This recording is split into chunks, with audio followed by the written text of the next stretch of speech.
Bonjour à toutes et à tous, bienvenue sur la troisième et dernière partie de cette mini-série pour créer un jeu vidéo avec Godot. La dernière fois, on a ajouté notre joueur, puis nos ennemis. Il est temps maintenant de finaliser notre jeu, d'ajouter les dernières touches visuelles, et on sera ensuite prêt à s'attaquer à des projets un petit peu plus avancés avec Godot. Reprenons exactement là où l'on s'était arrêté la dernière fois. Et on va donc pouvoir enchaîner avec la suite de notre projet. On va pouvoir revenir dans le script main et au niveau de ready ici, la ligne avec new game, on va la commenter parce qu'on veut plus qu'une nouvelle partie se lance au démarrage du jeu. On va ajouter pass à la place qui permet en fait concrètement de ne rien faire dans la méthode. Ça nous permettra de l'avoir quand même sous la main, comme ça on n'aura pas besoin de la recréer tout à l'heure si jamais on en a besoin.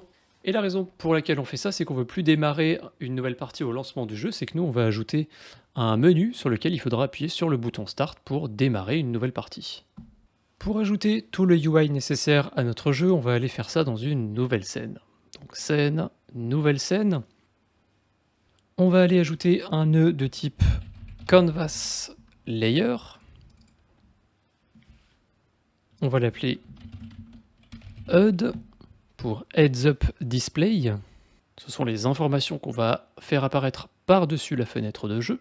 Dans ce HUD, on va faire apparaître le score timer, donc le score actuel du joueur, qui va s'incrémenter de 1 chaque seconde. On va faire apparaître également du texte, un message qui va nous dire Game Over quand on a perdu, ou qui nous dit Get Ready par exemple lorsqu'on s'apprête à commencer le jeu. Et un bouton, comme je l'ai dit à l'instant, qui va nous permettre de démarrer le jeu, un bouton Start. Allez, on va ajouter tout ça. Clic droit, ajouter un nœud en fond. Et on va commencer par ajouter un label qui va hériter de Canvas Item, contrôle label. D'après la description, c'est bien ce qu'il nous faut. Un contrôle qui nous permet d'afficher du texte. On va faire créer. Ce label, on va le renommer en score label. On va également ajouter un autre nœud, toujours de type label. Cette fois-ci, celui-là, ce sera message. On va ajouter ensuite un bouton, button. Alors vous pouvez voir qu'il y en a plusieurs types.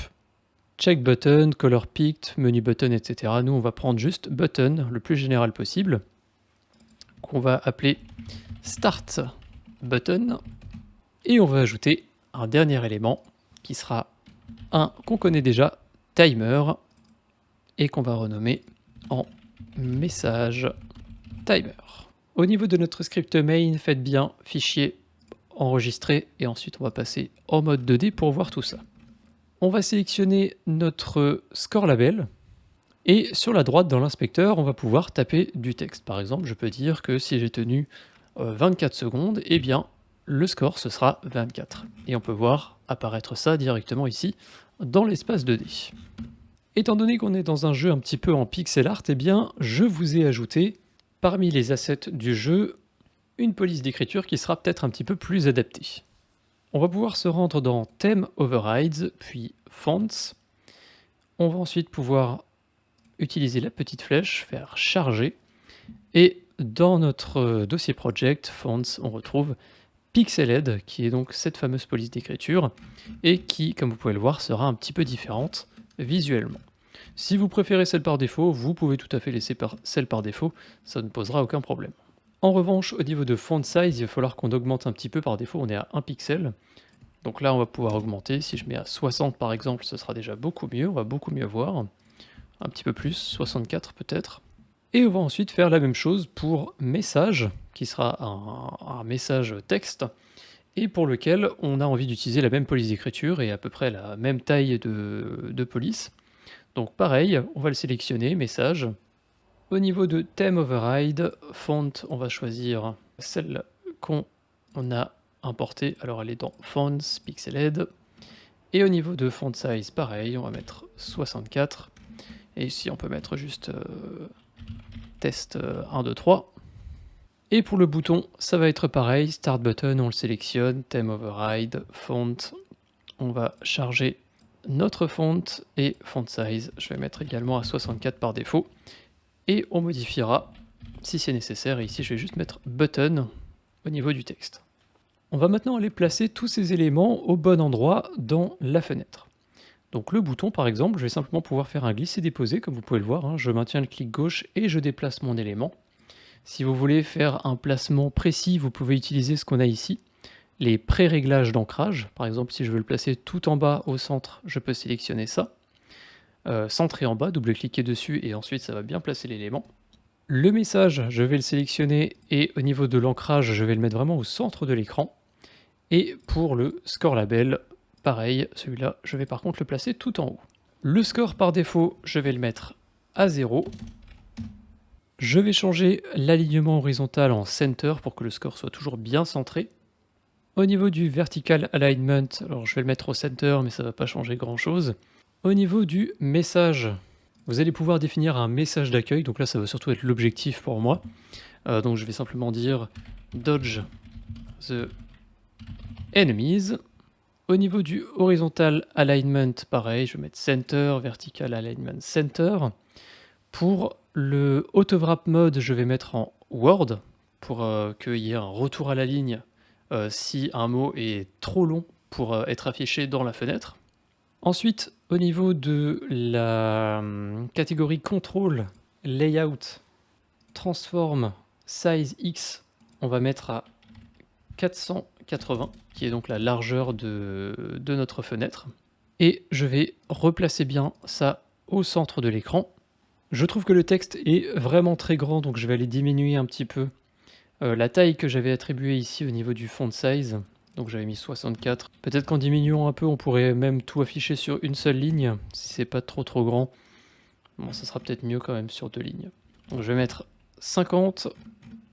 Et au niveau de constante, juste au-dessus, toujours dans Theme Overrides normalement, on peut changer un petit peu le line spacing, on peut le mettre je pense dans le négatif, ce qui nous permettra de rapprocher la première partie du texte et la deuxième partie. Donc là par exemple si je mets moins 20, moins 50, voilà, moins 60 ça m'a l'air pas mal. Donc ça va vraiment dépendre en fait de la police d'écriture que vous utilisez. Pour celle-là il sera nécessaire de changer un petit peu le line spacing. Et une fois que tout est terminé, on retourne ici dans le pré-réglage d'ancrage et on le met bien au centre. Ok, on va pouvoir passer à l'élément suivant, le bouton qu'on a en bas de l'écran. Donc Start Button, on peut le sélectionner. On va changer le contenu du bouton. On va mettre Start. Au niveau de la taille qu'on a modifiée tout à l'heure, donc dans Control, Layout, Transform et Size ici, je vais mettre à 200. Alors Godot ne va pas me laisser aller en dessous d'une certaine longueur parce que j'ai mis pareil un font size qui est un petit peu trop élevé, donc je vais descendre à 30 par exemple. Et je vais ensuite remettre la taille à 200, ce sera un peu mieux. En hauteur, je vais mettre à 100. On va ensuite pouvoir définir le pré-réglage, je vais le mettre tout en bas.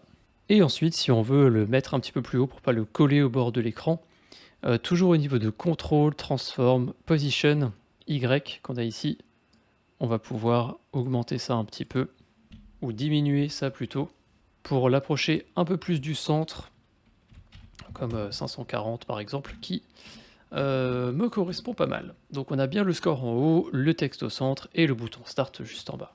Donc c'est ok pour nos 3 éléments de UI, on va aller maintenant sur le message timer qu'on a juste ici. On va changer le wait time à 2 et on va activer le mode one shot pour ne lire ce timer qu'une seule fois. On va aller sur notre HUD et ajouter maintenant la logique pour connecter tous ces éléments visuels. C'est-à-dire qu'on va appuyer ici pour ajouter un script comme on l'a déjà fait par le passé. Je vais tout laisser par défaut, je vais créer le script à la racine. Alors je vais juste l'écrire en minuscule et faire créer. On va créer un signal, on en avait déjà parlé lorsqu'on a mis en place le joueur. Ce signal, ça va être Start Game. On va créer une fonction qui va nous permettre d'afficher un message à l'écran sur l'objet message qu'on a créé. Donc on va créer une méthode showMessage à laquelle on va pouvoir passer un texte en paramètre et on va automatiquement afficher ce texte dans le message. On peut donc faire $message pour accéder à cet élément et plus précisément à son texte qu'on va mettre égal au texte qu'on a passé en argument. Ce message, on va ensuite le faire apparaître et on va démarrer message timer pour faire ensuite disparaître le texte qu'on a à l'écran au bout d'un certain temps. On va également tout de suite préparer la méthode qui sera appelée lors d'un game over pour afficher le message game over à l'écran. Donc on peut faire une fonction show game over. Cette fonction, elle va directement appeler show message qu'on vient de créer en passant en argument game over. Alors moi je vais l'écrire en majuscule parce que ça sera un petit peu plus adapté pour la police d'écriture que j'ai choisie.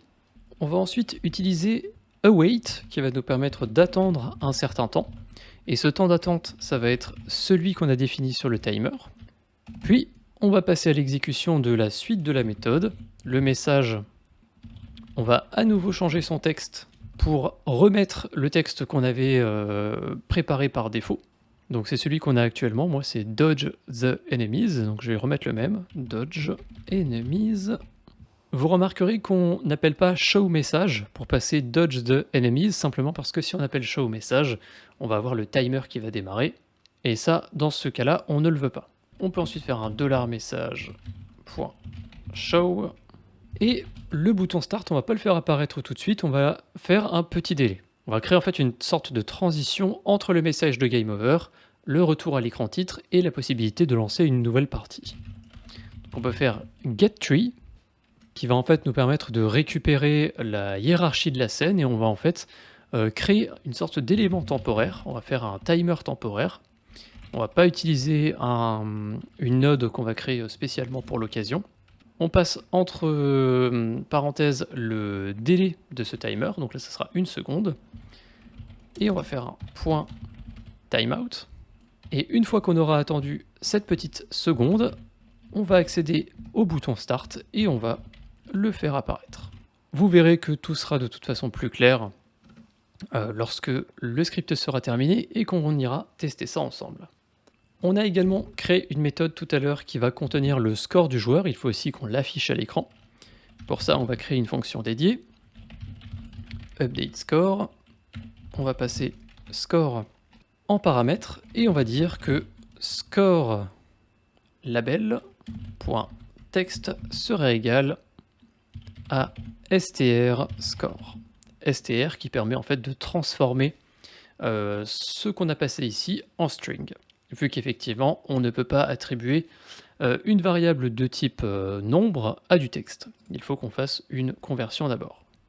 On va ensuite ajouter les fameux signaux de notre bouton start et de notre message timer pour effectuer des actions au bon moment. On va pouvoir supprimer les fonctions qu'on a par défaut vu qu'elles nous embêtent un petit peu, elles traînent.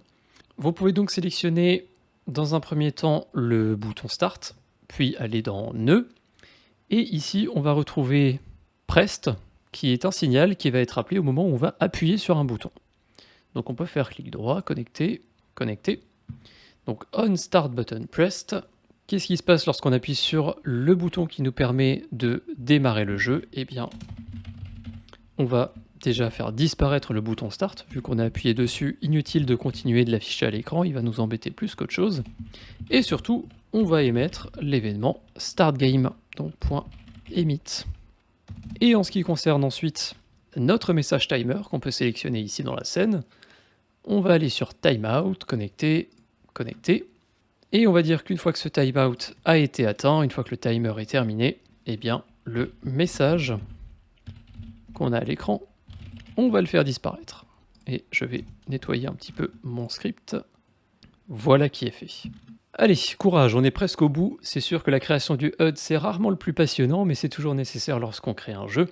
Il est temps maintenant de connecter ce HUD à notre scène principale. Vous pouvez donc faire fichier enregistrer, et chez moi je ne l'ai pas fait, donc je vais le faire maintenant, enregistrer la scène, et la scène HUD qui va aller dans le même répertoire que les autres, enregistrés. On va justement retourner dans notre scène main, donc vous pouvez double-cliquer dessus directement dans le système de fichiers. Sur la droite, vous devriez donc bien voir main qui apparaît avec tous les éléments qu'on a créés tout à l'heure. Comme on l'avait fait pour player, ici, on va instancier notre scène HUD dans la main scene, donc on peut faire un clic droit. On va instantiate child scene, on va sélectionner HUD, ouvrir, qui devrait apparaître donc tout en bas ici. Ouvrez bien le script main dans notre fenêtre script, Et dans la scène, on va sélectionner HUD, puis dans Nœud, Signaux, on va faire un clic droit sur Start Game, Connecter. On peut utiliser Pic, ça me permet de vous montrer ça, qui va nous afficher toutes les méthodes du script attaché. Et dans notre cas ici, c'est New Game, donc on peut le sélectionner, faire OK, et ça va l'afficher ici. Et on va faire Connecter. Et normalement, du coup, à côté de votre méthode New Game que vous avez créée ici dans Main tout à l'heure, vous devriez avoir cette petite icône qui, si on clique dessus, est connectée maintenant à HUD et qui va appeler Start Game via le signal Start Game. Les connexions et les signaux, ça peut paraître un peu compliqué lorsqu'on commence avec Godot, mais en réalité, c'est vraiment quelque chose d'assez simple et ça vient vraiment en pratiquant. C'est un petit peu comme les références qu'on a sur Unity pour accéder d'un script à un autre et appeler des choses. Ici, on passe par les signaux. Dans New Game ici, on va juste compléter un petit peu cette méthode avec les additions qu'on a fait dans le HUD. Donc on peut faire maintenant $HUD.update score et on va pouvoir passer le score. Vu qu'on démarre une nouvelle partie, on a mis le score à 0, il faut aussi qu'on l'affiche à l'écran. Et on va également faire $HUD.show message et vous pouvez afficher un petit message lors du démarrage du jeu, lorsqu'on appuie sur le bouton Start. Donc moi par exemple ça va être Get Ready, donc préparez-vous, vu que les ennemis vont apparaître dans quelques instants. Et ensuite, dans la méthode Game Over qu'on a créée juste en haut, et bien pareil, il va falloir qu'on connecte ça à ce qu'on a fait dans le HUD, donc $HUD.show game over. Et on a également ajouté un onScore timer timeout, donc méthode qui est appelée chaque seconde et qui permet d'augmenter le score. Là c'est pareil, il faut qu'on connecte ça à notre HUD pour mettre à jour le score. Donc on va faire un update score en passant la nouvelle valeur. Et ça y est, c'est terminé. Notre jeu est maintenant jouable et on a terminé normalement notre gameplay. On va pouvoir aller tester ça et on va aller vérifier que notre HUD est bien connecté au reste du jeu. Par défaut, j'ai bien mon score à 0. On me dit que l'objectif c'est d'éviter les ennemis. J'ai mon bouton Start, je clique dessus. On me dit de me préparer, le texte disparaît et c'est parti. Ça y est, les vagues d'ennemis apparaissent. Et chaque seconde pendant laquelle je résiste à toutes ces vagues d'ennemis, je gagne un point qui est comptabilisé dans le score qu'on a en haut de l'écran. Nous avons donc terminé ce projet, le gameplay est terminé, tout est connecté, tout fonctionne bien. Mais on va pouvoir encore ajouter quelques petites améliorations, donc si ça vous intéresse, restez encore un petit peu avec moi. On va tester le Game Over. Si je me fais toucher par un mob, le score s'arrête, Game Over. On a le texte qui réapparaît, Start. Et on a une sorte de petite transition naturelle. On voit toujours les derniers ennemis qui quittent la scène et il n'y en a plus d'autres qui apparaissent. Parmi les petites améliorations que je vous propose, ça va être de changer la couleur qu'on a dans le fond, qui est grise par défaut et qui est un petit peu triste. Et on ajoutera également quelques effets sonores lorsque on perd la partie, lorsqu'on a un game over, mais aussi on ajoutera une petite musique de fond plutôt agréable pour éviter qu'on ait ce silence un petit peu gênant pendant qu'on se déplace entre les vagues d'ennemis. On peut donc fermer cette fenêtre, on va revenir dans la vue 2D et sur Main, on va pouvoir ajouter un nouveau nœud de type Color Rect. On va changer l'ordre dans la scène ici de ce color rect pour le mettre tout en haut. Donc on peut juste faire un glisser-déposer et le placer en dessous de main. Attention à ne pas en faire un enfant de player, ça doit vraiment être un enfant de main juste en dessous. Ce qui nous permettra de le faire apparaître en premier, c'est-à-dire dans le fond. Vu qu'un élément, plus il apparaît en bas, plus il apparaîtra par-dessus. C'est pour ça que le HUD est en bas, c'est pour ça que le color rect lui est tout derrière. L'ordre d'apparition des objets se fait via l'ordre qu'on a ici dans la scène. Dans l'inspecteur, vous allez pouvoir choisir la couleur de votre choix pour l'arrière-plan du jeu. Si on veut faire un environnement un petit peu plus naturel, prendre un vert qui ressemblerait par exemple à une prairie par exemple. Bref, c'est vous qui choisissez la couleur de votre choix. Puis on va pouvoir choisir dans Control, Layout, Onshore Preset, qu'on va pouvoir mettre à rectangle complet, full rect, qui va automatiquement donc s'adapter à la taille de l'écran de jeu. Et si jamais vous voulez ajouter plutôt un vrai fond, un vrai décor que vous avez créé sur Photoshop ou sur n'importe quel autre logiciel, vous pouvez non pas utiliser un color rect, mais un texture rect dans lequel vous aurez en fait le même principe, c'est juste qu'au lieu de choisir la couleur, vous choisirez l'image que vous voulez faire apparaître en fond. Chez moi, je n'en ai pas préparé, j'ai pas vraiment fait mes devoirs, donc je vais me contenter d'une couleur. Je vous propose maintenant d'ajouter une petite musique de fond ainsi qu'un effet sonore lors de la fin du jeu.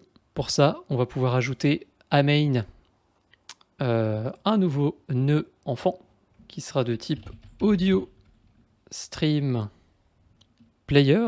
Donc on va prendre ni le 2D ni le 3D, on va prendre le général ici, audio stream player, qui nous dit lit l'audio de manière non positionnée. Ça veut dire que peu importe le placement de cet objet dans la scène, on entendra toujours au même volume et depuis la même direction. On va appuyer sur créer. Celui-là, on va l'appeler music, ça va être la musique de fond. Au niveau du stream, ici, on va aller pouvoir faire charger. Dans Art, on retrouve deux sons, Game Over et House in Forest Loop, c'est le nom de cette petite musique. Pour pouvoir jouer cette musique en boucle, pour éviter qu'elle ne s'arrête lorsqu'elle est terminée et qu'on ait de nouveau ce silence un petit peu gênant, au niveau de la flèche, ici, vous pouvez utiliser cette petite option rendre unique qui va nous permettre d'avoir cette répétition, comme je l'ai dit.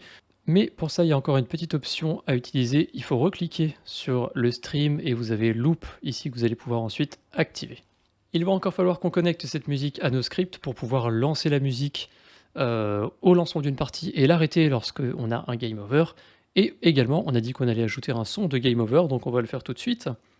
Toujours sur main, on va ajouter un nœud enfant de même type, audio stream player, qu'on va pouvoir appeler game over sound.